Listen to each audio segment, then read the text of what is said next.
नमस्कार दोस्तों, civil engineering support के एक बहुत ही महत्वपूर्ण वीडियो में आपका स्वागत है। दोस्तों, आजकल जो फर्श उखड़ने का जो समस्या है, यहाँ पे देख सकते हैं ये जो घर अभी बन रहा है, ठीक है, अभी बिल्कुल भी छत का ढलाई वगैरह नहीं हुआ, लिंटर लेवल तक घर ये पहुंचा है। और आप देखेंगे दोस्तों, फर्श उखड़ने का जो कारण है दोस्तों वो भी बताऊंगा, और किस तरीके से यहाँ पे खास तौर पे इस साइड पे इससे बचने के उपाय किए जा रहे हैं। आप दोस्तों अगर अभी इस साइड पे देखेंगे तो आपको लग रहा होगा बहुत ही नॉर्मल सा काम चल रहा है, ठीक है। आप देखेंगे दोस्तों यहाँ पे 1.5 से 2 इंच जो है वो जो मिट्टी है ना उसके ऊपर पानी लगा दिया गया, ठीक है।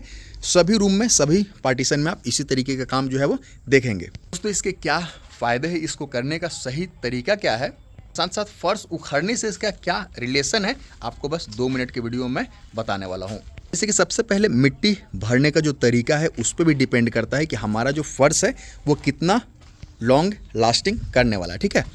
आप इस तरीके से दोस्तों, बहुत से लोगों का प्लॉट जो होता है वो 3 फीट 4 फीट गहराई में होता है, और 3 फीट 4 फीट वो मिट्टी क्या करते हैं कि एक साथ ही जेसीबी से अपने साइड पे डलवा लेते हैं।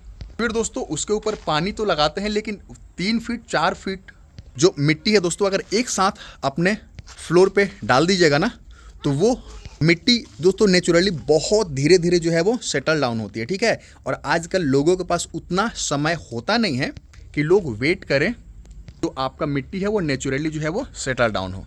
ऐसे में दोस्तों जल्दी से आपको मिट्टी को, आमतौर भाषा में कहे तो जो बैठाने का जो तरीका है ना वो ये है कि एक बार में आपको मिट्टी 10 से लेकर के 12 इंच तक ही अपने साइड पे डलवाना चाहिए, ठीक है। 10 से 12 इंच उसमें दोस्तों क्या करना चाहिए, इस तरीके से जो पानी 2 इंच लगाया गया है इसको लगाना चाहिए। उसके बाद आप रॉड के सहारे से दोस्तों इस तरीके से मैं दिखा रहा हूँ, ये देखिए, ये सबसे ज़रूरी पॉइंट है, ठीक है, जो कि बहुत लोग मिस करते हैं। इस तरीके से आपको जो है वो अंदर की तरफ डाल करके इस तरीके से आप जो बुलबुला देख रहे हैं ना दोस्तों, वो जो मिट्टी के बीच में एयर गैप रहता है ना, जो हवा ट्रैप हो जाता है, फंस जाता है मिट्टी के बीच में, उस हवा को दोस्तों ये निकालता है, ठीक है, इस तरीके से, ठीक है। मैं एक हाथ से वीडियो बना रहा हूँ इसलिए शायद आप सही तरीके से इस चीज़ को, प्रोसेस को समझ गए होंगे। इससे फ़ायदा ये होता है दोस्तों, एक बार अगर दोस्तों 3 फीट या फिर 4 फीट मिट्टी का भराव कर लेंगे ना तो कोई भी दोस्तों रॉड जो है वो 3 फीट या फिर 4 फीट अंदर तक आप नहीं डाल पाएंगे। यानी बेशक दोस्तों नीचे तक चला जाएगा, ठीक है, लेकिन क्या होगा कि जो एयर गैप है दोस्तों मिट्टी के बीच में, तो ये देखने से पता नहीं लगता, ठीक है, लेकिन जो दो इस तरीके से समझ सकते हैं दोस्तों, ये जो मिट्टी है ना एक ऊपर एक इस तरीके से मैंने रख दिया, ठीक है। अब ये देख सकते हैं दोस्तों, ये वाला जो गैप है ना ये एयर गैप है, ठीक है।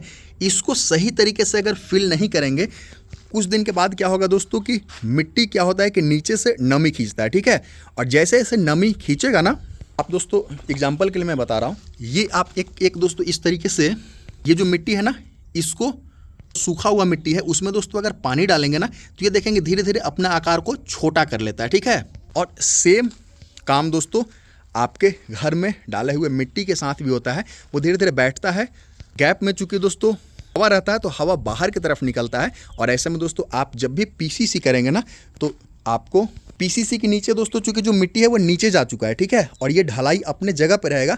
यही कारण है दोस्तों कि इसमें जो है वो क्रैक्स वगैरह आने लगते हैं। इसके ऊपर अगर टाइल्स भी आपने लगवाया है तो कुछ समय के बाद टाइल्स भी क्रैक्स कर जाएगा। ऐसे में दोस्तों लाखों रुपए के टाइल्स को बचाने से, तरह तरह के इंतजाम करने से बढ़िया है दोस्तों कि जब आपका इस तरीके से फ्लोरिंग का काम स्टार्ट होना तो सही तरीके से मिट्टी के कॉम्पैक्शन पे ध्यान दिया जाए। ये भले ही दोस्तों बहुत ही कॉमन सा जानकारी है दोस्तों, लेकिन बहुत लोग इसी एक काम को अगर नहीं करते, बहुत से लोग कॉन्ट्रैक्टर के भरोसे रहते हैं दोस्तों, वो भी सही तरीके से मिट्टी के कॉम्पैक्शन पे ध्यान नहीं देते हैं, क्योंकि वो आपके हाथ में चाबी थमाते हैं और फिर वो उस साइड से निकल जाते हैं। भी आपका घर बने दोस्तों, काम चाहे किस तरीके से भी करवाएं, आप किसी ठेकेदार से भी करवाएं, आपको खुद भी अपने साइट पे दोस्तों विजिट करना चाहिए। और ये छोटी छोटी चीज़ों का अगर ध्यान देंगे ना, लॉन्ग टर्म में दोस्तों ये चीज़ें जो है वो बहुत ज़्यादा आपको फ़ायदा पहुंचाती हैं। तो अगला स्टेप होगा दोस्तों इस तरीके से, जब मिट्टी सूख जा रही है ना, इसके बाद दोस्तों आपको क्या करना है, इसमें दुरमुस मारना है, स्ट्रोक चलाना है, ठीक है।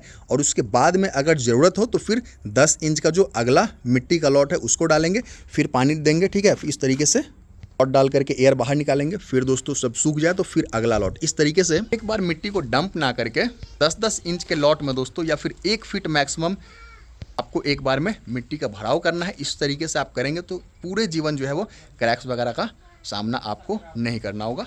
फिर मिलता हूँ, चैनल को सब्सक्राइब कर लीजिए। नमस्कार, धन्यवाद।